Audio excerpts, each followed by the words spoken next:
یہاں پر اللہ رب العالمین کا ایک عام قانون ہے سارے انسانوں کے لیے، بلکہ صرف انسانوں کے لیے نہیں، اجناؤں کے لیے نہیں، بلکہ پتھروں کے لیے، پتوں کے لیے، عام مخلوق کے لیے، عام خلقت کے لیے۔ اس لیے جیسا رب العالمین کی ایک ذات ساری کائنات کو پیدا کرنے والی ہے، چونٹی کو کس نے پیدا کیا، چوہوں کو کس نے پیدا کیا، انسانوں کو کس نے پیدا کیا، فرشتوں کو کس نے پیدا کیا، ایک حقیر مخلوق سے لے کر جبرائیل امین تک ساری خلقت کا واحد ایک رب ہے، وہ خالق ہے اور وہ رب کی ذات ہے، وہ ایشور ہے، وہ بھگوان ہے۔ جو آدمی اپنے پیدا کرنے والے کا تصور کرے وہی اللہ ہے، جو مسلمان اللہ کہتے ہیں اس کو، وہ ایک ہے۔ لیکن اس کے بعد یہ پریشانی ہوتی تھی انسانوں کو، تو اللہ تبارک و تعالیٰ نے کہا کہ ساری مخلوق کو مجھے اپنی ذات سے فیض دینا ہے، اور وہ رب، وہ ایشور اور وہ گاڈ اور وہ خدا چونکہ خالق ہے اور وہ مالک ہے، اور اس کے اندر اللہ تبارک و تعالیٰ کی ذات میں غضب بھی ہے، قہر بھی ہے، قانون کا بنانے والا ہے، الیس اللہ بأحکم الحاکمین ہے، وہی رب ساری مخلوق کو پیدا کرنے والا ہے، تو وہی خالق ہے، تو جنت کا بھی خالق ہے اور وہ جہنم کا بھی خالق ہے، اچھے کا بھی وہی خالق ہے، برے کا بھی وہی خالق ہے۔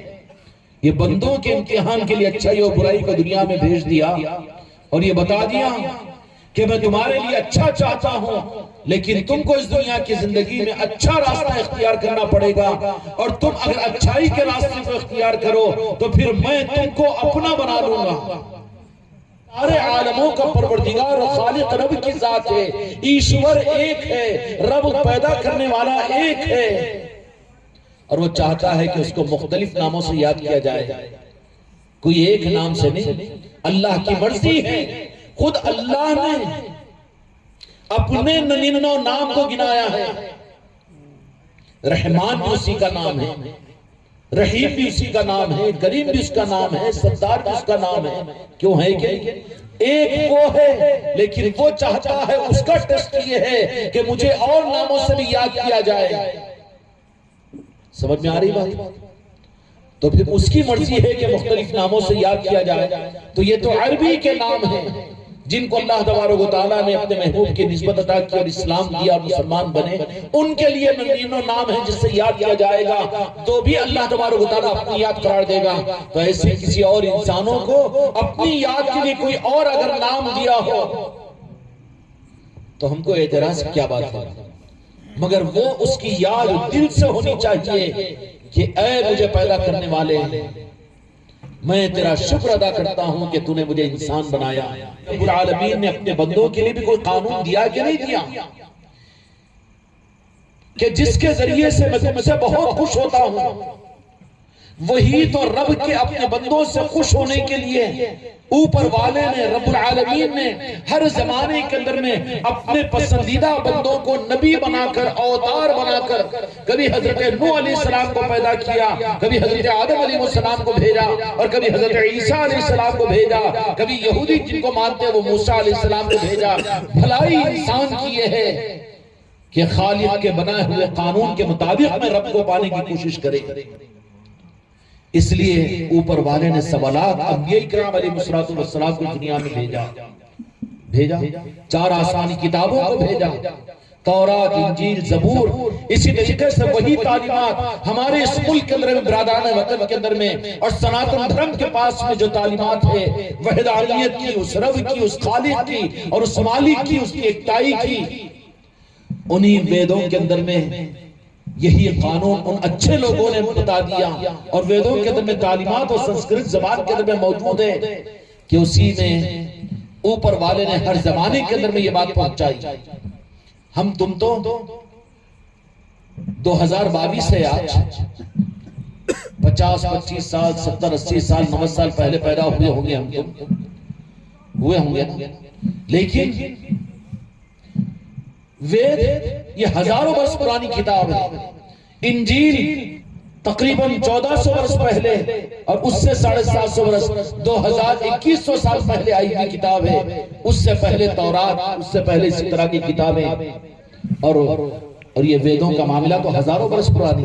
ان میں جو حقائق ہے اس وقت سے رب العالمین نے بندوں کو یہ انسٹرکشن دیا.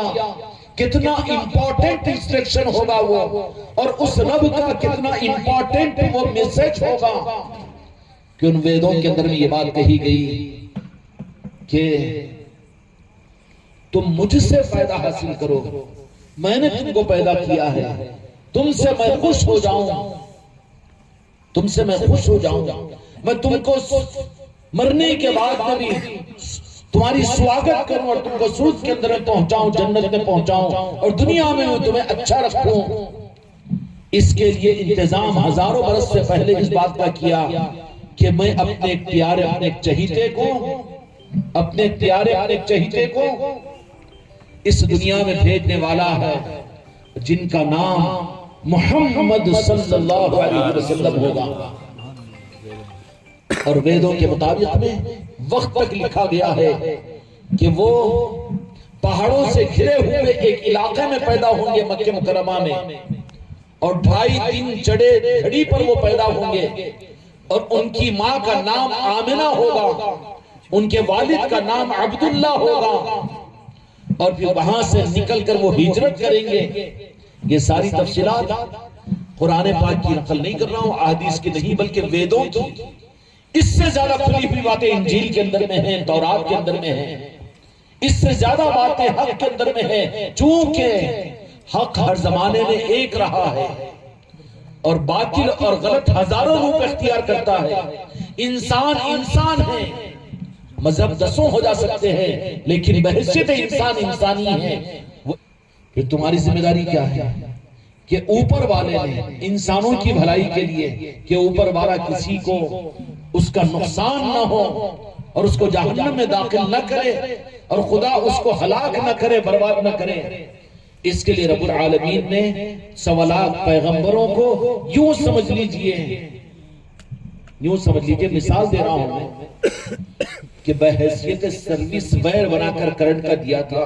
ہر نبی نے آ کر قوموں کے سامنے یہی بات رکھی کہ ہم اس کی طرف سے بھیجے گئے ہیں، تم اگر ہمارے راستے سے اگر اس کو پالو گے تو پھر تمہار دنیا میں بھی کامیاب ہو جاؤ گے اور پھر آخرت میں بھی. یا ایھا الناس قولوا لا الہ الا اللہ تفلحوا، کہ اس نے قانون یہ بنایا کہ تم برباد ہونا نہیں چاہتے ہو اور تمہاری آخرت برباد ہونا نہیں چاہتے ہو، اور تم کو رب جہنم میں نہ ڈالے اور تم کو خدا عذاب میں مبتلا نہ کرے. یا ایھا الناس، اے دنیا کے بسنے والے انسانوں، اس رب کا قانون لے کر تمہارے پاس میں آئے کہ تم ہم پر ایمان لاؤ، تاکہ اس سروس وائر کے ذریعے سے کرنٹ سے تم فائدہ حاصل کرو. سمجھ میں آگئی بات؟ یہ کتنی بڑی حماقت اور ہلاکت کا راستہ ہے کہ سروس وائر کو چھوڑ کر وہ ایک لوہے کے راڈ کو ڈال کر کرنٹ لینے کی کوشش کریں. آج انسانیت پریشان ہے، دکھی دل ہے، اور ان کے دلوں کے اندر میں ایک غموں کے پہاڑ ہیں. کون ہے انسانیت کو رحم دینے والا؟ کون ہے اپنے دل سے لگانے والا؟ کون ہے بے غرض کی دعائیں دینے والا؟ کون ہے انسانیت کے اوپر رونے والا؟ کون ہے؟ تم نفرت کرنے والے ہو، تم دھتکارنے والے ہو، تم انسانوں کو ٹھکرانے والے ہو، تم انسانوں کو ختم کرنے والے ہو، تم انسانوں کا برا چاہنے والے ہو، تم دعائیں کر کے انسانوں کو برباد کرنے والے ہو. یہ نہیں ہے اسلام کی تعلیمات. بلکہ اللہ تبارک و تعالیٰ نے بندوں کو نوازنے کے لیے کہا کہ پیدا تو میں نے کیا، الحمدللہ رب العالمین. سارے انسانوں کو پیدا کرنے والا اللہ. اور کیا کہا کہ پیدا بھی میں نے کیا اور پھر پالتا بھی میں ہی ہوں. آسمانوں سے بارش برساتا ہوں تو صرف مسلمانوں کے لیے نہیں بلکہ سارے انسانوں کے لیے. زمین سے کھیتیوں کو اگواتا ہوں تو صرف ایک قوم کے لیے نہیں بلکہ سارے انسانوں کے لیے. بلکہ رب العالمین ہونے کی حیثیت سے تو ساری مخلوق کا پالنے والا بھی تو رب ہے. سمجھ میں آگئی؟ رب ہے. اب اس رب کی پہچان کروانے کی ذمہ داری اللہ نے دنیا کے مالک میرے آقا سے پہلے اور انبیاء 1.25 لاکھ نبیوں کو دیا تھا کہ جا کر یہ سمجھا دو کہ میں میرے بندوں پر رحم کروں، ان کو پریشانی اور مصیبتوں سے بچا دو، دنیا بھی اور سورگ بھی اور آخرت بھی ان کی اگر بن جائے تو پھر میں تم کو میرے اور میرے بندوں کے درمیان میں سریس وائر کی طرح سے رکھا ہوں، اور جنہوں نے سریس وائر کو استعمال کیا وہ کرنٹ سے پورا فائدہ حاصل کرے۔ برخلاف اس کے قومیں نے تو قبول کیا، لیکن نبیوں کی دعوت کو جنہوں نے ٹھکرایا، انجام تو بتا دیا کہ وقت کا فرعون اپنے حکومت کے نشے میں موسیٰ علیہ السلام کی مخالفت کیا اور کہا کہ انا ربکم الاعلی، اس نے ڈائریکٹ ایک لوہے کا راڈ کھمبے پر ڈال دیا۔ شارٹ سرکٹ ہوا کہ نہیں ہوا؟ بحر قلزم میں خدا نے اس کو غرق کر دیا۔ قارون نے کہا کہ مال میرے پاس میں ہے، مال کا نشہ میرے پاس میں، تمہارا رب، اور رب کیوں، میں بھی تو ایک رب ہوں۔ تو کیا ہوا کہ ڈائریکٹ اس نے کرنٹ کے سروس وائر کو چھوڑ کر ایک راڈ کو اس نے کھمبے پر ڈال کی جرت کی، تو خدا نے قارون کے اس کے خزانوں کے ساتھ اس کو زمین میں دسا دیا اور برباد کر دیا۔ نمرود بڑے محلات بنانے والا، کیا فارم ہاؤس بنائیں گے اور کیا چاند پر جا کر بلڈنگیں بنائیں گے اور کیا کھڑکیوں کو لہلائیں گے۔ شداد نے بہترین جنتوں کو بنایا تھا، لیکن کہا کہ اس نبی نے کہا کہ ہمارے اللہ تعالیٰ نے تجھے دنیا اور آخرت میں کامیابی کے لیے ہم کو باعتبار بمثل کے سلیسویر بنا کر بھیجا ہے۔ ڈائریکٹ مت جا رب کی طرف میں، رب کا دعویٰ مت کر، بلکہ ہم کو مان، ہم تجھ کو نہیں مانتے۔ تو پھر شارٹ سرکٹ میں ہلاک ہوا۔ فرعون سے بڑی حکومت آج روئے زمین پر نہیں ہے، قارون سے بڑے خزانے والے مال والے زمین پر آج نہیں ہیں، ٹاٹا برلا تو پاسر میں نہیں آئیں گے۔ حکومت میں امریکہ فرعون کی حکومت کے سامنے تو بالکل پاسر میں نہیں آئے گی۔ سمجھ میں آ رہی بات؟ لیکن ان کا قصور یہ تھا کہ ڈائریکٹ انہوں نے اپنے کو سمجھ کر اپنے طریقے کے ساتھ میں رب کے مقابلے پر آئے، تو شارٹ سرکٹ سے خدا پاک نے انہیں ہلاک کر دیا۔ تو اس لیے حفاظت اور فائدہ حاصل کرنے کا ذریعہ کرنٹ کے ذریعے سے سروس وائر ہے۔ نبیوں کو اللہ تبارک و تعالیٰ نے محفوظ سروس وائر دیا کرتا تھا، ہوتے تھے وہ اللہ کے خاص بندے، لیکن پیدا ہوتے تھے بندوں میں تاکہ سروس وائر پر کرنٹ کے وائروں کے اوپر پلاسٹک کا وائر حفاظت کے لیے، یہ ہے نبیوں کو بشریت کا لباس دیا جاتا ہے۔ مگر رہتے کون ہیں؟ وہ تو ڈائریکٹ رہتے ہیں اندر کے تانبے کے تار اور سلور کے تار۔ اگر وہ اوپر کے پلاسٹک کا وائر تو وہ حکمت کے لیے ہوتا ہے، حفاظت کے لیے، اگر اس کو ہٹا کر ڈائریکٹ ہاتھ لگاؤ تو شاٹ مار دے گا۔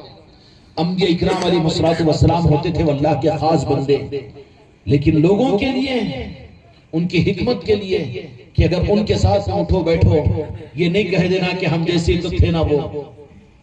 انا بشر مثلکم کا مطلب یہ ہے کہ تو جہاں کے مالک بھی ہم جیسے نعوذ باللہ انسان تھے، بشری تو تھے نا، شارٹ سرکٹ ہو جائے گا، رب ناراض ہو جائے گا، ایمان کو کھینچ لے گا رب العالمین، بد عقیدگی کے اندر میں گمراہیت کے اندر میں ڈھکیل دے گا اس کو کہ تو ہمارا نہیں ہو سکتا، بن جا دنیا کا، لے لے دنیا کے تخت و تاج، دنیا کی عزت لے لے، دنیا میں علامہ تجھے کہا جائے گا، مولانا کہا جائے گا، اور دنیا میں پیر کہا جائے گا، لیکن نہیں تو ہمارے محبوب کا گستاخ بن جائے گا، تو سب سے پہلے رب اس کے عذاب میں ایمان کو اس کے دل سے نکال دے گا، تعظیم مصطفیٰ، ادب مصطفیٰ، محبت مصطفیٰ اس کے دل سے کھینچ لی جائے گی، اسلام کے اوپر کے ساری چیزیں رہ جائے گی۔ احتیاط کے لیے جیسے انبیاء اللہ کے خاص بندے ہوتے تھے، ویسے ہی قیامت تک اب نبیوں کے بعد اللہ کے خاص بندے اس زمین پر انسانوں کے مفاد کے لیے، انسانوں کی بھلائی کے لیے اللہ نبیوں کو بھی اللہ بھیجتا تھا، اور قیامت تک اولیاء کو بھی اللہ بھیجتا ہے۔ تو جیسے انبیاء اکرام علیہ السلام کو اللہ تبارک و تعالیٰ نے، چونکہ اللہ کی ذات میں خیر و شر، ہدایت اور گمراہی، جنت و جہنم کا مالک بھی اللہ تعالیٰ ہی ہے، معاف کرنے والا بھی ہے، وہی پکڑنے والا بھی ہے۔ تو بندوں کی حکمت کے لیے اللہ تبارک و تعالیٰ نے اپنے اختیارات اور اپنے تصرفات اور اپنی منشا سے ایز ایگزامپل سروس وائر کی صورت میں انبیاء کو بھیجا تھا اور کہہ دیا تھا کہ اچھا تم ان کا ہمارے بنائے ہوئے قانون کے مطابق میں اگر ان سے وابستہ اگر ہو جاؤ تو یہ مطلب ہے کہ تم ہم سے وابستہ ہو گئے، جو ہمارے نبیوں کا تھا وہ ہمارا تھا۔ اور اس معاملات کے اندر میں اللہ تبارک و تعالیٰ تو رب العالمین ہے، تو ضرورت تھی، خدا کی منشا تھی کہ اب نبوت کے سلسلے کو ختم کرنا ہے، آسمانی کتابوں کو آخری کتاب کے بعد میں معاملے کو ختم کرنا مقصود تھا۔ تب اس کے انتظام کے لیے اللہ تبارک و تعالیٰ نے بندوں کے حکمت کے لیے جو نظام دنیا میں چلایا، وہ پھر اللہ تبارک و تعالیٰ کا وہ خاص بندوں پر رحم کرنے والا، ایک ماں کے اپنی اولاد پر اتنا رحم کا حق ادا نہیں کر سکتی، خدا کی قسم ایک باپ اپنی اولاد کے اوپر اتنا احسان کا انتہا نہیں کر سکتا، خدا کی قسم جتنی ماں کی ممتا سے زیادہ۔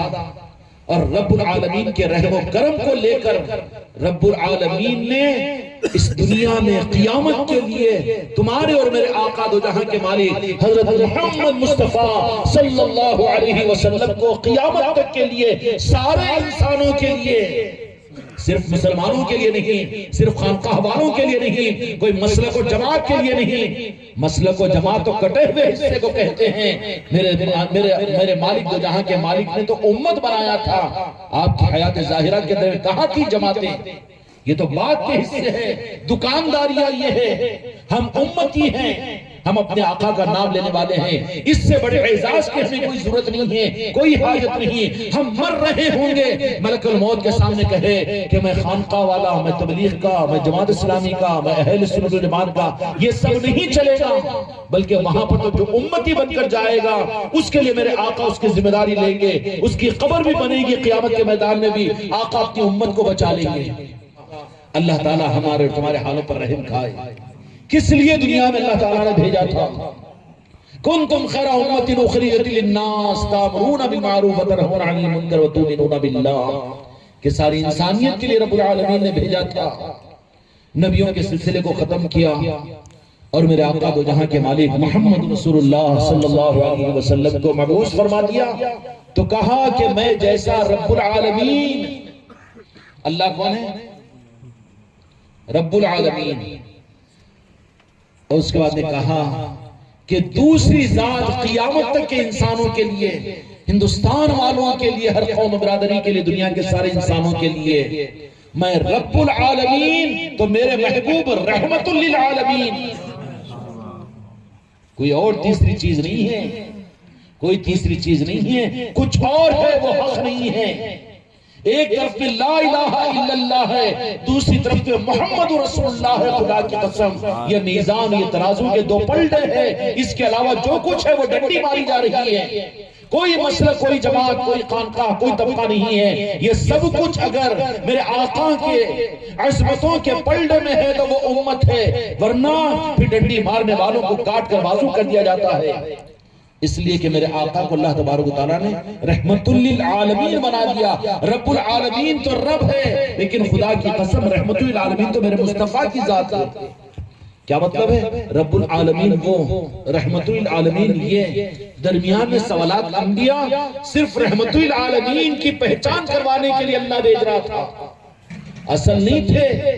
اصل رحمت للعالمین موسیٰ علیہ السلام کو اللہ نے نہیں کہا، حضرت عیسیٰ علیہ السلام کو اللہ نے رحمت للعالمین نہیں کہا، بلکہ رب العالمین اپنے بارے میں فرمایا، تو رحمت للعالمین میرے آقا کے بارے میں فرما دیا کہ میں جیسے رب العالمین ہوں سارے انسانوں کے لیے، میرے محبوب رحمت للعالمین تمہاری ذات ہے جن کو تم کو میں نے بنایا۔